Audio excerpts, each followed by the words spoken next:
It's unknown how many of these warnings, reported but buried in back pages, reached the White House through official channels. But one threat assessment is well known to have reached President Bush directly.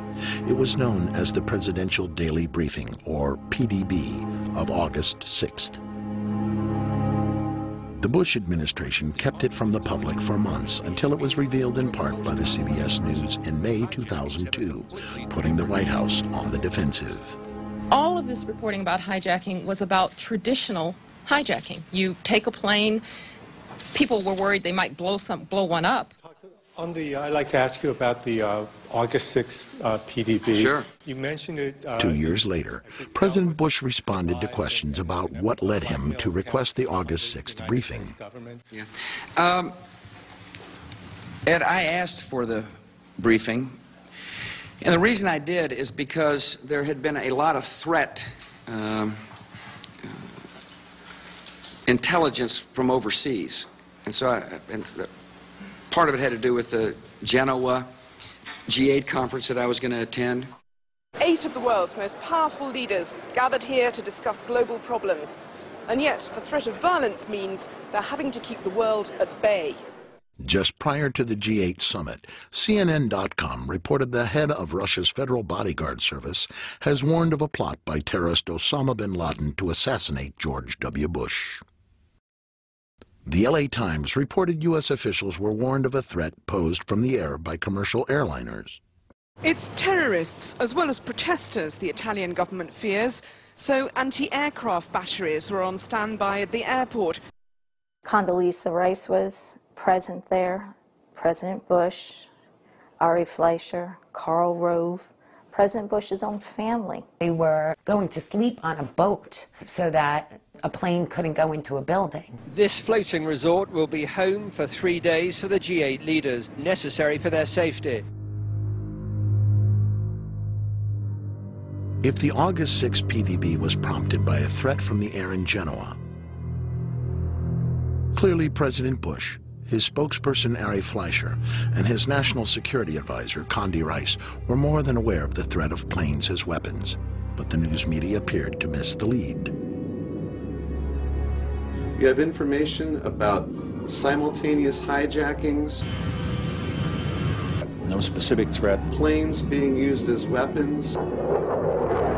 I don't think anybody could have predicted Specific targets, including mentions of Pentagon, World Trade Center. Nobody in our government, at least, and I don't think the prior government could envision flying airplanes into buildings.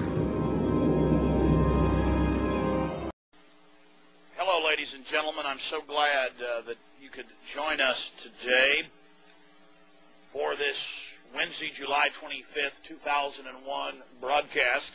Tyranny is enveloping the globe, and the United States is a shining jewel the globalists want to bring down, and they will use terrorism as the pretext to get it done. So that's coming up in the second half of the show. Very important information. I'm going to put the call out that you call the White House and tell them, look, we've seen the news stories that you've wanted to blow things up, that you have blown things up, and that you're saying that 4 million of us are going to die and we need martial law and the Associated Press.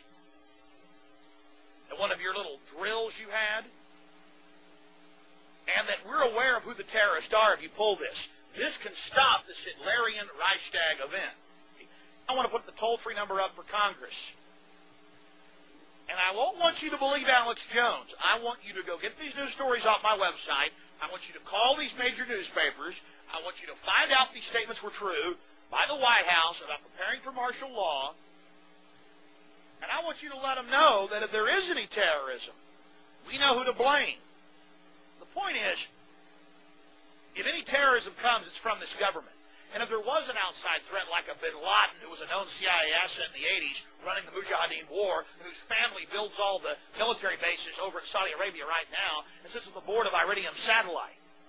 He's the boogeyman they need in this Orwellian phony system. I want the White House numbers up there now. A big part of the solution, after you research all the government terrorism and check out what I'm saying is true, call the White House and tell them, we know the government's planning terrorism. We know Oklahoma City and World Trade Center was terrorism. We know the Joint Chiefs of Staff wanted to blow up airliners, Baltimore Sun, If you do it, we're going to blame you because we know who's up to it. Or if you let some terrorist group do it, like the World Trade Center, we know who to blame. And you could save the planet. I'm calling it Operation Expose the Government Terrorist.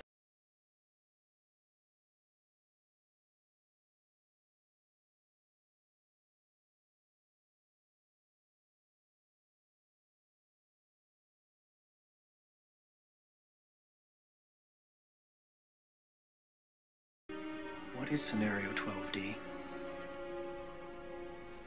We know it's a war game scenario, that it has to do with airline counterterrorism. Why is that important enough to kill for? Because it's no longer a game.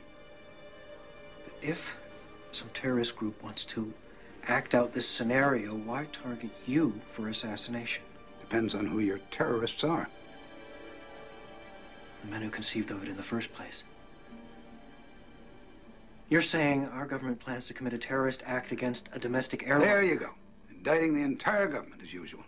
It's a faction. A small faction. For what possible gain? The Cold War's over, John. But with no clear enemy to stockpile against, the arms market's flat. But bring down a fully loaded 727 into the middle of New York City, and you'll find a dozen tin pot dictators all over the world just clamoring to take responsibility and begging to be smart-bombed. I can't believe it. This is about increasing arms sales. Mm-hmm. When? Tonight? How are you going to stop them? Why didn't you tell the world this? Go to the press. You think I'd still be drawing breath 30 minutes after I made that call? The press? Who's going to run this story? We would. This? This is birdcage liner. Wild-eyed crap right up there with Elvis as an alien and two-headed babies. You obviously read it. Don't be so damn naive. You think this is going to save the world?